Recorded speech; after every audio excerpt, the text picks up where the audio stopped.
And you also get my personal favorite, snack time. Oh! And with that, a new update is upon us. Though before we go into that one, let's look back at Sands of Secret. Starting with Canyon of Gloom. Have you ever played Horizon Zero Dawn? Have you ever played Terraria? Have you watched that episode of SpongeBob? Alaskan bullworm! Well, just like the Alaskan bullworm, it's huge. Hey, this is Phil from the Small Wiener Club. With that extra size, the map also accommodates this, as seen by the fact that we have to run around everywhere. Because this guy does not like to stay put. Weapon range becomes very important when dealing with bigger area maps. Can I hit him from this distance? I mean, I'm a sniper.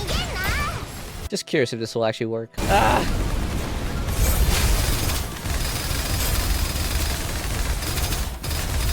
Iron Ouroboros has a lot of different attack strategies. I can't believe this guy just shot his goo. But the one that gets me is the invulnerability phase. The invulnerability phase is to ensure the boss is not a wet noodle.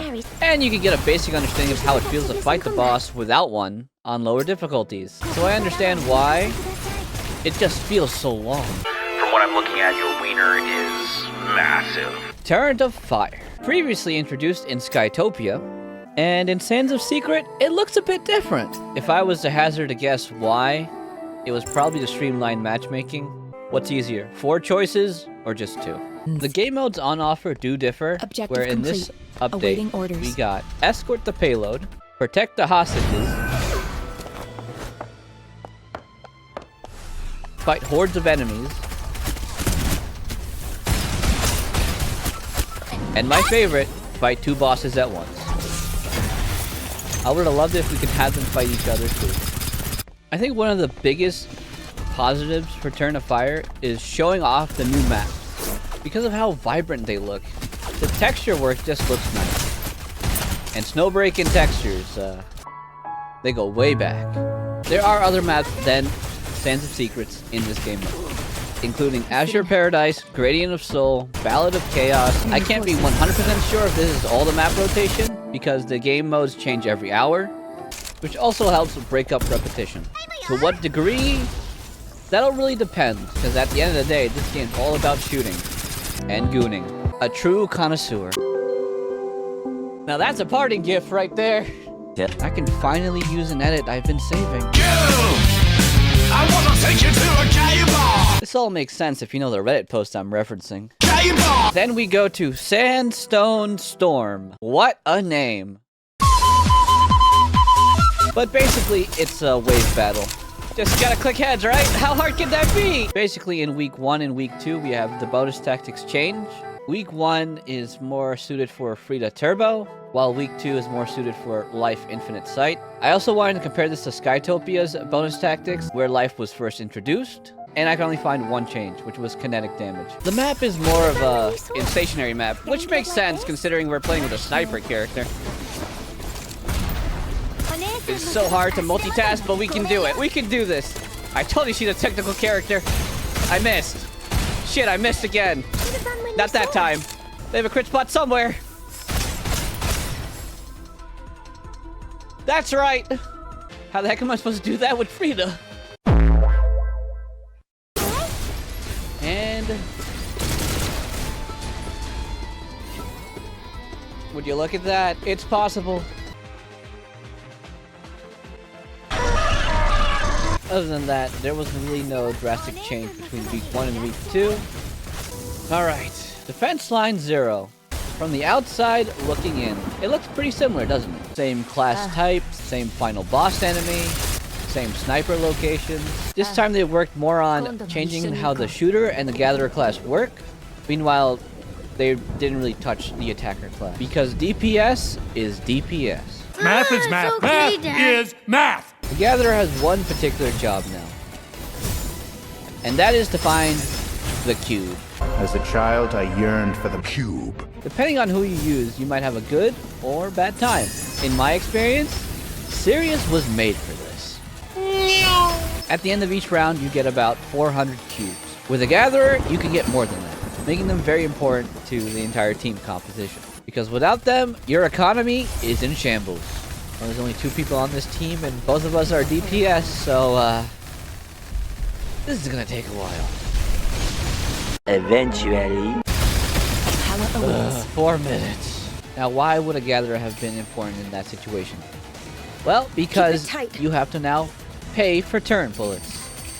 Yep, inflation even hit Snowbreak. The economy is down. Bullets aren't cheap, man. I gotta buy these. I can't even collect them for free anymore. The shooter class does not need to worry about that because they get 200 bullets per round, which they can increase if they've purchased the necessary buffs. Their entire kit is founded upon saving bullets. Spare change. And they do that pretty well. What the? Wait a second. However, knowing how and when to use your bullets is key to having that many. So I can't say if it's easy, but I can say it's a bit more involved to play the shooter.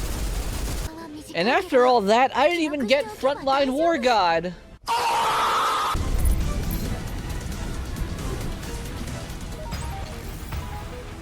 I am the Frontline War God. Would you look at that? Playing a support also does get you recognition. I'm going to assume Frontline War God makes more sense in Chinese. Could be a similar situation to how people say Sun Wukong and Monkey King. I think my social score just went up. Now I can finally afford ice cream. And it's gone. I didn't really go over the DPS because, well, this is the 4th time we've done it, and this one is similar to the last one to the point where I really don't need to go into detail about it. Before we talk about 7-Day Carnival, let me bring up a TikTok format. And here's my attempt at that.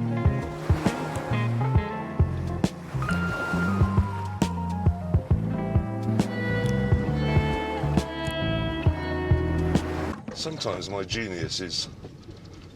it's almost frightening. Let's actually talk about the events now. Starting with speedrun, the premise is simple.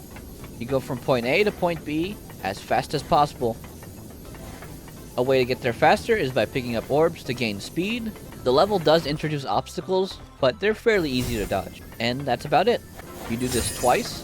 Speedrun 1 is easier in my opinion because I think we're going slower, but in speedrun 2 we pick up the pace. Now this is speed! Good job! Whereas speedrun does share some DNA with Realm of Illusion, specifically in the purple platform, but other than that I couldn't find anything else reminiscent of the speedrun. Now this is what I can get behind. Box Smash is pretty simple. You shoot a box. Uniquely enough, Box Smash 1 is where you can get buffs to fight those boxes. Where's the damage increase one, huh? And yes, those boxes have HP. Box Smash 2 is different in the sense that you're on an on-rails turret section, and your job is the same. Hit boxes.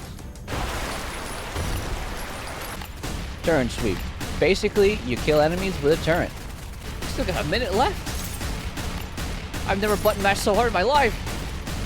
And if you're curious, we have played on this map before in Realm of Illusion on a level called Breach, but not with a turret, with our own characters. Strategic Shot is a nice little puzzle, and I genuinely got it wrong the first time. Then... what? Bruh. I think it's fun to have problem-solving skills. Why do I shoot them there? Oh, I see the barrel. That's pretty good. Okay, these guys start dead, and I got thread the needle here. Can't hit the arm. Now. Nailed it. Got everyone except that guy. He lived. And lastly, there is Sniper Gallery. Basically shoot enemies from a distance, trying to make sure they don't go to the center. Pretty trivial. However, this reminds me of another chapter called Shooting Gallery. Looks quite similar.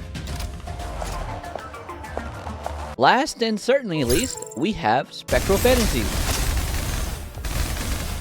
I'm gonna come clean with you. I did not finish this, even though we had so much time. And for me, the reason was basically, I did this last event with the Cerebral Decoders. Basically the same premise, except now we have puzzles. Where I did a couple runs at the beginning, but after that I just got bored. Also, the rewards themselves didn't really feel that enticing. Basically, the gameplay loop of Spectral Fantasy is you pick a node, you interact with that node, you might fight some mobs or bosses, rinse and repeat until the end of that journey. Typically, they last about 20 minutes, give or take. Come on, just stand there a little bit. Yeah! Trial characters are a little bit more difficult, but we did it. Spectral Fantasy gives you the ability to pick and choose your path to figure out a final destination, along with puzzle pieces. Where depending on the puzzle pieces and their affinity, you might get a boost in X amount of stats. At the rate I was going with Spectral Fantasy, I could have finished it within maybe 4 hours. I just chose not to, because I honestly thought it was just a really big chore. Overall, this update had a lot going for it. The new boss tries to make you use different types of characters by using range as a handicap. Torrent of Fire getting more streamlined and showcasing the new levels. Sandstone Storm being another wave battle competition. Defense Line Zero having an extra layer of thinking. 7-Day Carnival being a way to make Heroes of Game take a break, even if some minigames feel recycled. And well, Spectral Fantasies having great ideas but not able to reinvent anything. Even the story having more open concept type levels. It tries to do a lot with old and new, but it feels as though it only accomplished few of the ideas it set out to do.